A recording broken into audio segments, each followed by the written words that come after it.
So I have a photo shoot this afternoon in Colonial Heights at Briarcliff. And I just need to determine what I'm gonna use today. I really do need to clean this thing up. I'm gonna use my ERS6, or I'm gonna use my EOS R5 Mark II. And now I'm gonna use my 6. I use that one because the photos are a lot smaller to deal with, although the video and the EOS R5, I like that. They both have great video. Definitely gonna use my 12mm lens. This thing here is the bomb if you have a real estate video and pictures that you need to shoot with. So this listing I'm going on in Colonial Heights, Briarcliff, it's a ranch house. It has 3 bedrooms, 2 full baths. Got a really nice sized lot. It's in a great area. I think it's a great area. And I'm pretty excited about going out and getting this taken care of today so I can get it out there on the market. Typically, when I go out and meet with the seller and walk the property with them, there is a lot of things that can be done to the house to get it competitive, get it ready for the market. Because people become desensitized to their house. I mean, when you live in a house, I'm the same way with my primary house. I mean, you just become desensitive to certain things in the house. You get used to it. And that's always funny too, because a lot of times when I help a buyer buy a house and they have the home inspection, and instead of getting the seller to repair the items, they just get a credit because they're going to do it themselves. I'll come back years later and the exact same items that were not fixed are still needing to be fixed. So I go out and I walk the property. What I like to do normally is I'll walk through it myself. And that gives me the opportunity to record some notes, take some pictures.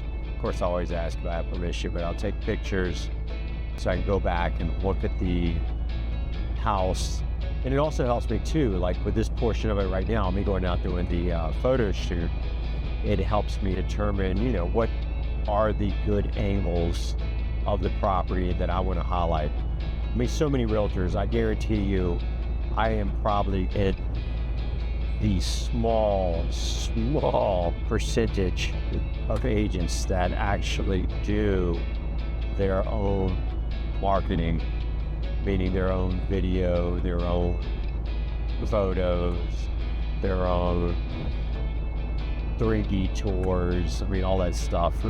I've been doing it now for a good better part of 26 years, actually. Started out just because I enjoyed gadgets and technology, and then one thing led to another, and I just started doing it. Before photos and video and get photographers and all that to come do your properties, which agents do, they get photographers to come out and do it.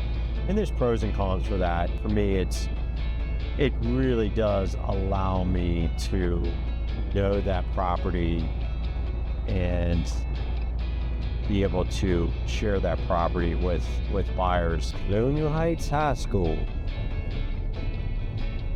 class of 1986. Wow. Before I start a photo shoot, I do like to take a look at the exterior of the property, check out the different angles. That's about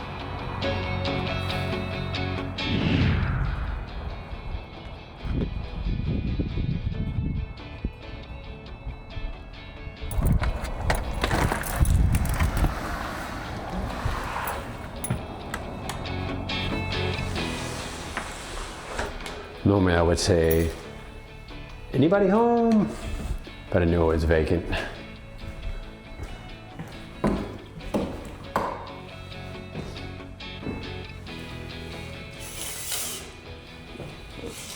Light is always a home's best friend when you're doing photos. People like homes that are open, bright.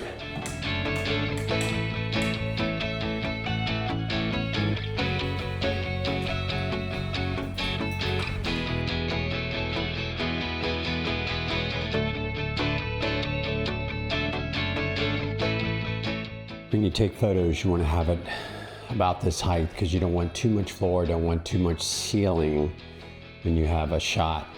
And you can't just take photos like with a camera like this. You have a decent flash and everything. It's called flambient photography. You take an ambient shot, then you take your flambient shot so that you can be able to take the photos into what I use is Lightroom Photoshop to do my composing of my real estate photos. What's interesting, I learned all this from YouTube. I've never taken a photography course in school or any of this, all from YouTube, free. I take that back. I have gone to one Scott Kelby event in Richmond when he came, but that was more or less talking about not so much photography as it was about Lightroom and Photoshop, and of course he's selling a lot of his stuff. But everything from gear to how to do it through, I mean, just everything from YouTube. Like I told Gresham and my daughter Raquel, you would be amazed at what you can learn. You can get an education, equivalent to an education from YouTube. Just find the right sources, watch it, and learn. And then go out and try the new things that you learn, to try the new techniques and process you learn. Now, I will say, like with photography, this is no cheap hobby or anything like that. I mean, the gear alone can cost you 10 to 20, upwards of $20,000 for good stuff. By the time you add your drone photography, drones in there, and your cameras and your lenses, I mean, just one lens alone, just one lens alone that I have is like $6,000. So it's kind of crazy how much you can spend doing this. And that, my friend, is a wrap. Let's see how they turn out. Hope that it'll turn out pretty good.